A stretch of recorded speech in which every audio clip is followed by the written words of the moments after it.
Maria était dans la cuisine, remuant joyeusement un ragoût.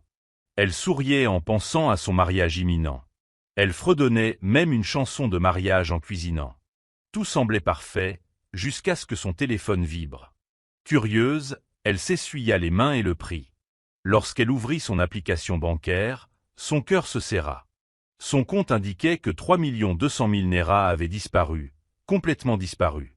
Elle cligna des yeux, espérant que c'était une erreur, mais ce n'était pas le cas. Sous le choc, elle se précipita vers le salon où son fiancé, Kwame, était assis tranquillement.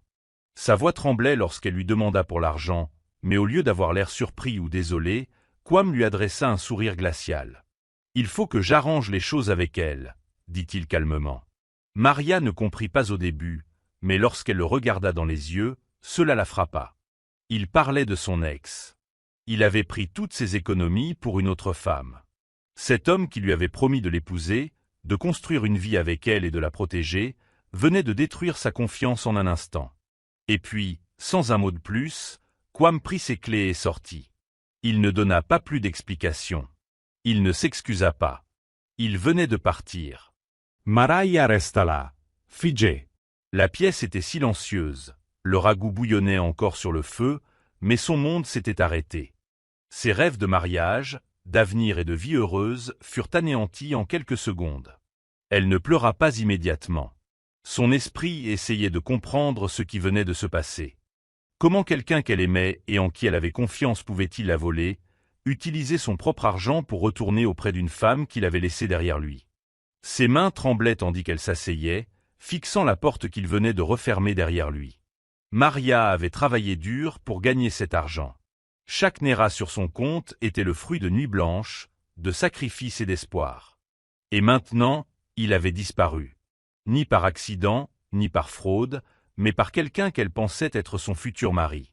À ce moment-là, Maria n'avait pas seulement perdu de l'argent. Elle avait perdu la paix, ses projets et sa foi en l'amour. Son cœur était vide. Son corps était faible. Et son âme, comme s'il avait été réveillé d'un coup de poing. Car l'amour l'avait aveuglé, mais son application bancaire lui avait ouvert les yeux. Maria était assise sur son lit, les yeux rivés au mur. Le ragoût qu'elle préparait était encore sur le feu, froid. Elle n'avait pas pleuré ce premier jour. Son cœur était trop lourd, trop choqué. Elle resta assise là, figée, essayant de comprendre comment l'homme qu'elle aimait avait pu lui faire ça. Elle resta sans manger pendant 3 jours. Non pas faute de nourriture, mais parce qu'elle n'avait ni appétit, ni force, ni volonté. Son corps était là, mais son esprit était perdu, entre douleur et confusion. Son propriétaire, qui ne lui adressait presque jamais la parole, frappa à sa porte le 2e jour. Voyant son visage, il ne lui demanda pas de loyer. Il hocha simplement la tête et s'éloigna. Même lui voyait que quelque chose n'allait pas du tout. Maria repensa à toutes les fois où ses amis et ses voisins l'avaient mise en garde. Ils lui avaient conseillé de faire attention. Ils avaient dit qu'un homme qui cache son téléphone cache une vie. Mais elle les avait repoussés. Elle avait cru en Kwame, lui avait fait confiance comme à un membre de sa famille. Elle pensait que l'amour était synonyme de loyauté. Elle le trouvait différent, spécial, l'unique. Désormais, il ne lui restait plus que les alertes bancaires. Le compte vide et la vérité. Ses rêves de mariage, de maison et d'avenir heureux s'étaient envolés, comme ça. Sa robe de mariée était toujours accrochée dans son armoire, intacte. Son alliance était toujours dans la petite boîte qu'il lui avait donnée. Mais tout cela n'avait plus aucune signification. Plus elle y pensait, plus sa colère montait. Elle se souvenait de son sourire en mentant, de son baiser sur le front la veille, comme si tout allait bien. Il ne lui avait pas seulement pris l'argent. Il lui avait pris sa confiance, sa foi en l'amour, sa tranquillité d'esprit. Elle ouvrit son tiroir et en sortit les reçus, les relevés bancaires, les plannings et le détail de leurs économies. Chaque détail sur ce papier lui rappelait tout ce qu'elle avait donné et combien il l'avait peu apprécié. Mireya n'avait pas seulement le cœur brisé. Elle se sentait trahie de la pire des manières. Ce n'était pas seulement une rupture. C'était un vol, un chagrin mêlé à une fraude. Elle ne savait même pas quelle douleur était la plus douloureuse. Perdre l'argent ou perdre l'homme qu'elle croyait connaître. Elle ne pleurait pas. Pas encore. Parce que parfois, la douleur ne vient pas avec les larmes. Parfois, elle vient avec le silence, la colère et la froide prise de conscience que la personne que vous aimiez le plus était celle qui vous a détruit. Tard un soir, incapable de dormir et fatiguée de pleurer, Mireia a décroché son téléphone. Elle avait essayé d'oublier, de passer à autre chose. Mais les questions la trottaient dans la tête. Qui était cet ex pour qui Kwame l'avait quitté? Quel genre de femme lui avait fait jeter tout ce qu'ils avaient construit ensemble? Ses doigts tremblaient tandis qu'elle tapait le nom qu'elle n'avait entendu qu'une seule fois, en passant. Et elle était là. Son profil apparaissait comme une couverture de magazine. Ses photos étaient parfaites. Peau éclatante. Coiffure soignée. Toujours souriante. Elle avait plus de 80 000 abonnés. Et chaque publication semblait avoir été prise par un photographe professionnel. Partenariats lingerie. Promotion de marques de maquillage. Photos de vacances. La poitrine de Mireia. Titan. Elle continuait à faire défiler la page, cherchant quelque chose. Tout ce qui avait du sens. Pourquoi elle? Qu'avait cette femme que Mireia n'avait pas? Puis elle a vu les commentaires sous une publication. J'ai hâte de te revoir. Une autre dit, tu mérites tout l'amour, reine. Et c'est là que la vérité la frappa au visage. Cette femme n'était pas seulement de retour dans la vie de Kwame. Elle était sur le point de l'épouser. Et l'argent que Mireia avait économisé pour son avenir, pour son mariage, avait financé tout cela. Ses mains tombèrent sur ses genoux. Son téléphone faillit glisser. Elle resta assise là, complètement immobile, les yeux grands ouverts, mais sans vraiment voir. Ce n'était plus seulement une trahison. C'était une humiliation. Elle avait travaillé. Il planifiait. Il rêvait. Et il complotait. Mentor. Et l'utilisait pour construire une vie avec quelqu'un d'autre. Mireia murmura ces mots à voix haute. Comme si les dire les rendrait plus réels. Il l'épouse. Avec mon argent. Ça lui faisait mal rien que de l'entendre.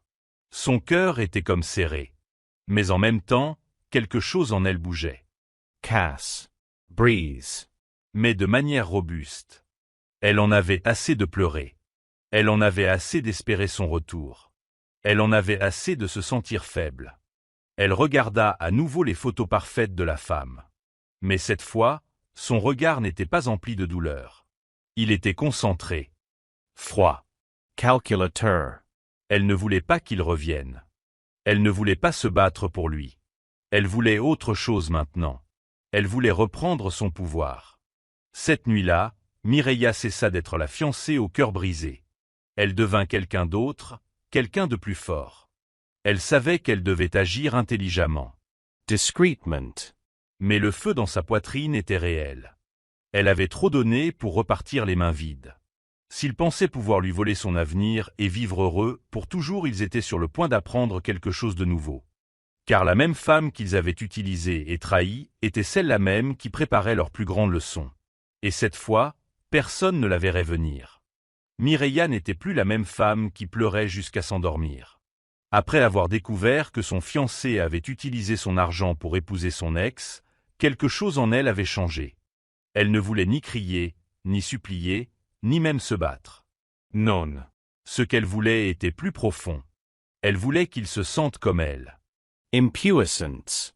Produce. Breeze. Pas seulement un instant, mais d'une manière qu'il n'oublierait jamais. Elle ne voulait pas leur faire du mal trop vite. Elle voulait que la douleur dure. Alors elle a commencé à réfléchir. Pas une question d'amour, mais de revanche. Silence. Intelligent. Revanche. Un soir, elle prit son téléphone et appela une vieille amie, Titi. Elle travaillait dans l'immobilier. Titi lui devait une faveur. Et c'était le moment de la récupérer. Mireia demanda calmement. Cette salle de mariage qu'ils utilisent. Sais-tu à qui elle appartient? Titi fut surprise par la question. Mais elle n'a pas posé trop de questions. Elle a passé quelques appels et récupéré des dossiers. Et je suis retourné voir Mireia le jour même. Tu ne vas pas le croire. Dit Titi. Ce lieu appartient à Madame Bassi. Souvenez-vous d'elle. La femme que vous avez aidée il y a des années. Alors qu'elle tentait d'échapper à son mari violent, Mireia se souvenait que Madame Bassi était venue à son bureau un jour. Tremblante et effrayée. Son mari l'avait enfermée dehors. Avec rien d'autre que son sac. Mireia ne la connaissait pas. Mais elle l'a aidée quand même. Elle lui a trouvé un endroit où loger. Il l'a aidée à trouver un avocat. Et lui a même donné de l'argent pour la nourriture et le transport. Cela faisait des années. Et elle n'avait plus eu de ses nouvelles depuis. Et maintenant, d'une manière ou d'une autre, l'univers lui offrait ce moment. Titi demanda « Que veux-tu que je fasse ? Dois-je parler au propriétaire du lieu ?» répondit Mireia lentement, presque en chuchotant. « Je veux que tu lui poses une question. Veut-elle se venger ou se racheter ?» Plus tard dans la soirée, Mireia a reçu un appel. C'était Madame Bassi. Sa voix était plus âgée, désormais. Plus calme. Mais elle portait toujours la force d'une femme qui avait survécu à la douleur. Elle a dit « Tu m'as aidé quand je n'avais rien. Je n'ai jamais oublié. Maintenant, c'est mon tour. » Et comme ça, le plan a commencé à prendre forme. Mireia n'avait pas besoin de crier. Ni de se battre. Elle allait avancer en silence. Le lieu du mariage. Celui dont son ex et sa future épouse se vantaient en ligne. Ça allait devenir leur pire cauchemar. Non pas parce que Mireia était cruelle, mais parce qu'elle savait que la meilleure vengeance était celle qui ressemblait à la justice. Ils lui ont pris son argent. Ils lui ont pris son rêve. Maintenant, elle allait leur prendre quelque chose d'inachevé et de irremplaçable. Leur paix, leur fierté, et la journée parfaite qu'ils pensaient avoir vécue. Et le meilleur, c'est qu'ils ne l'auraient même pas vu venir. Le jour du mariage est enfin arrivé. Il faisait beau. Et de l'extérieur, tout semblait parfait. Le couple est arrivé dans une longue limousine blanche. Saluant les gestes des célébrités, Kwame portait un costume élégant. Et sa nouvelle épouse, une robe scintillante. Les photographes les suivaient partout, prenant des photos pour Instagram. Les invités applaudissaient. Des influenceurs ont diffusé le mariage en direct. Tout le monde pensait que ce serait le mariage de l'année. Mais personne n'avait la moindre idée de ce qui allait se passer. Dans sa voiture, garée à quelques mètres du lieu de l'événement, Mireia était assise, calmement. Elle portait des lunettes de soleil et tenait une boisson fraîche à la main. Elle n'était plus amère. Elle attendait, tout simplement. Elle avait déjà parlé au propriétaire du lieu quelques jours auparavant. Tout était déjà réglé. Le propriétaire avait promis de faire exactement ce qui était prévu. Il était temps de voir la scène se dérouler. Le couple se dirigeait alors vers le hall, une douce musique de fond. Le directeur de la salle est sorti. Il avait l'air sérieux. Il s'est éclairci la gorge. Et il a attiré leur attention. Les invités se sont tournés vers lui, confus. Il regarda Kwame et dit « Je suis désolé. Il y a eu une erreur. Vous ne pouvez pas utiliser cet endroit aujourd'hui. Votre réservation a été annulée. » Dans un premier temps, tout le monde pensait que c'était une blague. Certains riaient nerveusement. Mais le directeur, lui, ne riait pas. Il répéta « Ce lieu n'est plus disponible pour votre mariage. Vous devez partir immédiatement. » La musique s'est arrêtée. Les vidéos en direct se sont figées. Les téléphones ont été abaissés. Le visage de la mariée pâlit. Kwame cligna rapidement des yeux, comme s'il essayait de se réveiller d'un mauvais rêve. Les gens commencèrent à chuchoter. Ils posaient des questions. Que se passe-t-il? Pourquoi ne peuvent-ils pas utiliser la salle? Qui l'a annulé? Kwame e saia de pretester. Il sortit son téléphone. Mais c'était inutile. Le gérant refusait de les laisser entrer. Le portail était déjà refermé. Le maquillage de la mariée commençait à fondre sous le soleil. Ses mains tremblaient. Les invités cherchaient l'ombre. Certains ont même commencé à partir. Depuis sa voiture, Maria prit une gorgée de jus et sourit intérieurement. C'était le moment. Elle avait tout planifié avec tant de soin. Non pas pour ruiner leur vie, mais pour leur faire ressentir la même douleur qu'elle. Humiliation. Shock. Perte de contrôle. Elle n'avait pas besoin de crier ni de révéler quoi que ce soit en ligne. Elle regardait simplement. En silence. Tranquillement. Observant l'homme qui l'avait volé, impuissant face à sa prétendue épouse de rêve. Alors que le monde les regardait s'effondrer avant même le début du mariage, elle remonta la vitre de sa voiture et murmura « Maintenant, souris pour le vrai moment ». Et sur ces mots, elle s'éloigna, laissant derrière elle le chaos. La confusion. Et un mariage qui n'a jamais eu lieu. Après le désastre du lieu de réception, Quam a tenté de faire comme si de rien n'était. Il a rapidement rassemblé sa future épouse et l'a conduite jusqu'à ce qu'il lui avait promis comme étant leur nouvelle demeure. Une maison qu'il venait d'acheter. Il parlait avec enthousiasme, essayant de faire oublier la gêne ressentie plus tôt. Mais son esprit était loin d'être serein. Il espérait que cette nouvelle maison l'aiderait à retrouver un semblant de normalité. Mais en arrivant à la propriété, quelque chose avait changé. La maison n'avait plus la même apparence. Il y avait un nouveau portail. De nouvelles serrures sur les portes. Et tout semblait avoir été remis à neuf. Quam fronça les sourcils, perplexe. Que se passait-il? Il sortit de la voiture avec sa femme, essayant de faire comme si de rien n'était. Ils se dirigèrent vers la porte d'entrée, s'attendant à entrer comme s'ils étaient chez eux. Mais lorsque Quam sortit les clés, elles ne fonctionnèrent pas. Les serrures étaient enchaînées. Sa fiancée le regarda, perplexe. « Que se passe-t-il, Quam » demanda-t-elle en le regardant comme s'il cachait quelque chose. C'est alors que Quam commença à paniquer. Il essaya toutes les clés à sa disposition, mais rien ne fonctionnait. Puis, comme par magie, une lettre se glissa sous la porte. Quam se pencha pour la ramasser, le cœur battant. Il l'ouvrit et son visage se vida de toutes couleurs en lisant les mots. C'était l'acte de propriété de la maison. Mais cette fois, le nom du propriétaire n'était pas le sien. C'était celui de Murillo. Murillo avait accompli l'impossible. Elle avait acheté la maison directement à son insu, en utilisant une clause légale qu'il avait complètement oubliée. Elle n'avait même pas eu besoin d'être présente. Avec l'aide de son avocat, elle avait pris le contrôle de la propriété d'une manière que Quam n'avait jamais anticipée. Et maintenant, la maison n'était plus à lui. Elle était à elle. Sa fiancée resta là, bouche bée sous le choc. « Tu as menti sur tout » murmura-t-elle. Ces mots frappèrent Quam comme un coup de poing dans le ventre. Le rêve de luxe et de réussite qu'il avait peint pour lui et sa nouvelle épouse s'effondrait sous ses yeux. Il baissa les yeux sur la lettre, comme si elle allait changer. Mais ce ne fut pas le cas. Sans rien ajouter, Quam s'effondra dans l'escalier. Ses mains tremblaient tandis qu'il fixait le sol, le poids de ses actes finissant par le rattraper. Plus de clés, plus de maisons, plus de projets.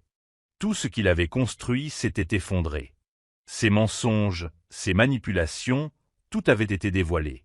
La vie qu'il avait promise à sa nouvelle épouse avait disparu, et il n'y avait plus de retour en arrière possible. Sa femme ne savait pas quoi dire. Elle l'avait suivi dans ce pétrin, croyant à ses mensonges. Et maintenant, elle se retrouvait devant une maison qui n'était même pas la leur. Et tandis qu'elle regardait Quam, assis, vaincu, dans l'escalier, elle comprit la vérité. Elle venait d'épouser un homme qui n'avait rien à offrir, si ce n'est des mensonges. Pas de maison, pas d'avenir, pas d'honnêteté, rien. La pluie s'est mise à tomber lentement, mais elle s'est rapidement mise à tomber à verse. Quam et sa nouvelle épouse se tenaient dehors, complètement trempés. Le maquillage coûteux de la mariée était abîmé et ses faux cils étaient tombés à mi-hauteur de son visage. Ils avaient tous les deux l'air d'un désastre. Le mariage parfait dont ils avaient rêvé s'était transformé en cauchemar. N'ayant nulle part où aller, Quam essayait d'appeler les hôtels, mais à chaque fois qu'il essayait de payer, ses cartes étaient refusées. Les paiements échouèrent un à un. La mariée s'énerva. « Que se passe-t-il » cria-t-elle. Quam ne pouvait l'expliquer. Il ignorait que Murillo avait déjà gelé tous les comptes. Elle avait bloqué tous les accès à l'argent. L'argent qu'il lui avait volé. Les hôtels ne les ont pas laissés rester. Pas d'argent, pas de chambre. La pluie continuait de tomber, et il n'avait ni parapluie, ni voiture, rien. Finalement, par honte et désespoir, Quam appela son cousin. Le cousin n'était pas content, mais il accepta de les héberger pour la nuit. À leur arrivée, c'était encore pire que prévu. Une chambre minuscule, un ventilateur cassé, un seul matelas fin par terre. Pas d'espace, pas de confort, pas de paix. La mariée regarda autour d'elle, stupéfaite. Ce n'était pas la vie qu'on lui avait promise. Ce n'était pas la nuit de noces rêvée qu'elle avait imaginée. Sa robe était mouillée et lui collait à la peau, et il n'y avait même pas d'endroit où l'accrocher. Elle s'assit sur le matelas, l'air complètement abattu. Puis elle se tourna vers Kwam d'une voix froide. « C'est ton avenir, mon amour. » Elle prononça ces mots lentement, s'assurant qu'ils touchaient fort. Et ils le firent. Kwam resta assis tranquillement, les yeux rivés au mur. Son esprit s'emballait. Tout avait mal tourné. Il avait perdu sa maison, son argent, et maintenant même le respect de sa nouvelle épouse. Pour la première fois, Kwam comprenait vraiment ce qu'il avait fait. Il avait trahi quelqu'un qui lui faisait confiance. Il avait brûlé un pont sur lequel il se tenait encore. Et maintenant, il n'y avait plus moyen de revenir. La nuit lui parut longue et pénible. Le ventilateur émettait de forts cliquetis, mais ne produisait pas d'air frais. Les moustiques bourdonnaient. La pièce était chaude, collante et inconfortable. Sa femme ne lui adressa plus la parole. Elle resta allongée face au mur, les larmes aux yeux. Kwam savait qu'il avait détruit tout ce qu'il y avait de bon dans sa vie. Il n'était pas seulement sans abri le soir de ses noces. Il était brisé, perdu et rempli de regrets. Et quelque part, Maria dormait enfin en paix, tandis qu'il affrontait la tempête qu'il avait créée. Une semaine plus tard, des photos ont commencé à circuler sur Internet. Quelqu'un avait secrètement pris des photos de Kwam et de sa future épouse le jour de leur mariage. On les voyait arriver dans une voiture rutilante, souriant, vêtus de vêtements de luxe, saluant les photographes. Et puis, à côté de cela, une autre photo est arrivée. Une photo triste. Elle les montrait assis par terre dans une petite pièce en désordre. Juste un vieux matelas, un ventilateur cassé et des vêtements suspendus en arrière-plan. Pas de maquillage, pas de sourire, pas de paix. Les gens n'en revenaient pas. La différence entre ce qu'ils montraient et la réalité était choquante. En quelques heures, les images étaient partout, Instagram, Twitter, Facebook. Tout le monde en parlait. La légende de la publication virale disait « Des rêves de luxe à la prise de conscience. Le karma est réel. » Et puis, quelqu'un a ajouté une autre tournure. Il a mentionné le nom de Maria. Il a expliqué que cette femme était celle qui avait été fiancée à Kwam. Comment il lui a volé ses économies? Comment il a utilisé son argent pour construire un faux rêve avec quelqu'un d'autre? Comment elle ne l'a jamais combattu au tribunal? Elle n'a jamais crié ni pleuré en ligne.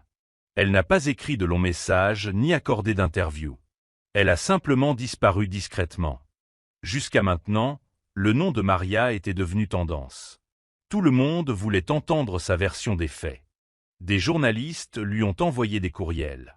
Des blogueurs l'ont supplié de parler. Des chaînes YouTube ont réalisé des vidéos à son sujet. Certains la trouvaient sans cœur, froide, trop silencieuse. Ils ont dit « Pourquoi ne dit-elle rien ?» Mais ceux qui avaient été blessés avant, ceux qui avaient aimé et été trahis, ont compris. Ce sont eux qui ont posté des commentaires du genre « Elle n'est pas froide. Elle est juste finie. » Cette phrase est devenue virale. Elle est devenue un slogan pour ceux qui ont été exploités, à qui on a menti et qui sont repartis sans rien. Les survivants, surtout les femmes, se sont reconnus en Maria. Elle n'était pas amère. Elle n'était pas bruyante. Elle en avait juste assez. Elle n'a rien publié. Pas un tweet. Pas une photo. Elle regardait simplement le monde parler pour elle. Son silence était plus fort que n'importe quelle parole. Même ceux qui ne la connaissaient pas commençaient à respecter sa force. Ils admiraient la façon dont elle a géré la situation. Comment elle s'est défendue sans crier. Comment elle a obtenu justice sans passer par les tribunaux. Comment elle a montré au monde qu'il n'est pas nécessaire de se disputer pour gagner. Et Kwam? Eh bien, il ne pouvait plus se montrer. Partout où il allait, les gens murmuraient. Sa nouvelle épouse a supprimé son compte. Ils sont devenus la leçon d'Internet sur la trahison et le karma. Mais Maria? Elle n'a rien dit. Et pourtant, le monde l'écoutait. La vie de Maria reprit peu à peu son cours normal. Elle ne voulait plus parler du passé. Au lieu de cela, elle s'est concentrée sur ce qui la rendait heureuse, ouvrir une boutique de robes de mariée. Mais ce n'était pas n'importe quelle robe. C'était pour les femmes qui prenaient un nouveau départ. Comme elle. Elle voulait aider les autres à se sentir belles à nouveau. avoir le sentiment qu'il méritait amour et bonheur après une période difficile. Elle ne s'est pas vantée de sa réussite. Pas d'interview. Aucune publication sur les réseaux sociaux concernant ses accomplissements. Ce n'était pas une question de frime. C'était une question de paix. Elle dirigeait son entreprise discrètement, laissant les robes parler d'elles-mêmes. La nouvelle s'est répandue. Et des femmes qui avaient traversé des relations difficiles ou des moments difficiles venaient dans sa boutique pour trouver quelque chose qui symbolisait leur nouveau départ. Et cela suffisait à Maria. Elle n'avait rien à prouver à personne.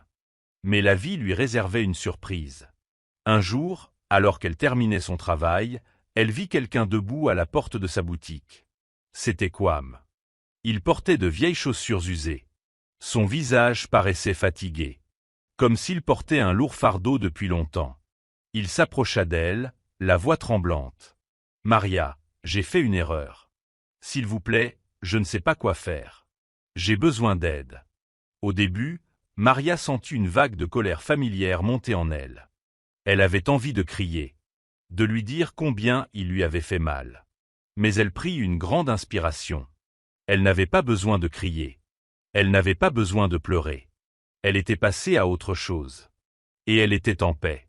Sans un mot, elle fouilla dans son tiroir et en sortit une brochure. C'était pour un centre de thérapie. Elle le lui tendit sans hésiter. « Commence par là, » dit-elle doucement. Kwame baissa les yeux sur le papier qu'il tenait dans ses mains, d'abord confus. Mais ensuite, il comprit. Ce n'était pas le pardon de Maria dont il avait besoin. C'était un moyen de se rétablir. Elle était passée à autre chose. Et il n'était plus question de vengeance. Il n'était plus question de se venger. Il s'agissait pour lui de trouver l'aide dont il avait désespérément besoin. Maria n'avait pas besoin de sa part pour tourner la page. Elle avait déjà trouvé la sienne. Elle ne s'intéressait plus au passé. Elle se concentrait sur l'aide aux femmes pour reconstruire leur vie, sans détruire celle des autres. Kwame resta là, sans voix. Elle s'éloigna, le laissant affronter ses propres démons. Et pour Maria, c'était la fin. Elle avait trouvé la paix. Elle avait trouvé sa raison d'être. Et elle avait appris à ses dépens que parfois, laisser le passé derrière soi est le seul moyen d'avancer. Maria n'a jamais porté la robe de mariée dont elle rêvait. Elle n'a jamais marché jusqu'à l'autel avec un homme qui l'attendait au bout. Il y a des années, cela l'aurait brisée. Mais maintenant, cela n'avait plus d'importance. Car ce qu'elle avait découvert était bien plus puissant que le mariage. Elle a trouvé la liberté. Elle ne se réveillait plus chaque jour en pensant à la vengeance ou à la douleur. Ses sentiments avaient disparu. Ce qui restait, c'était la paix. Celle qu'on obtient quand on se détache enfin de ceux qui ont tenté de nous détruire. Aucun homme n'avait plus le contrôle de son cœur ou de son esprit. Elle n'avait besoin de personne pour la compléter. Elle était entière toute seule. Elle n'avait besoin ni de la validation d'histoires d'amour, ni de contes de fées, ni de bagues. Sa valeur n'était liée ni à un partenaire, ni à une promesse. Elle savait qui elle était désormais. Forte. Intelligent. Et libre. Elle a arrêté de publier des articles sur sa vie. Elle n'avait pas besoin de likes ou de commentaires pour se sentir reconnue. Elle avait déjà accompli quelque chose d'extraordinaire. Elle s'était reconstruite. On se souvenait d'elle comme de la femme qui, autrefois, préparait un ragoût avec amour, préparant un mariage qui n'eut jamais lieu. Mais maintenant, elle cuisinait pour elle-même. Elle était assise à sa table, seule mais heureuse, nourrissant son corps de nourriture et son âme de paix. Il n'y avait aucune tristesse dans son silence, seulement de la force. Elle souriait davantage maintenant. Non pas parce que tout était parfait, mais parce qu'elle avait survécu. Elle avait traversé le feu, et en était ressortie plus forte. Elle n'avait pas prévu une telle fin, mais c'était exactement ce dont elle avait besoin. Une vie à sa façon. Maria n'a pas seulement survécu à un chagrin d'amour, elle a surmonté. Et même si le monde n'a pas vu tous ses combats, ceux qui avaient traversé une douleur similaire le savaient. Elle n'avait pas besoin d'un homme pour gagner. Elle n'avait pas besoin d'un mariage pour se sentir choisie. Elle s'était choisie elle-même. Et c'était plus que suffisant. Si cette histoire vous a touché, ne la faites pas défiler sans la partager. Quelqu'un a besoin de ce rappel. On peut se relever après une trahison. Tu peux choisir la paix plutôt que la douleur. Tu n'as pas besoin de vengeance pour gagner. La guérison est plus forte. Taguez une reine qui a oublié sa valeur. Si vous avez ressenti cela, commentez Liberté. Et suivez-nous pour découvrir d'autres histoires vraies et inspirantes.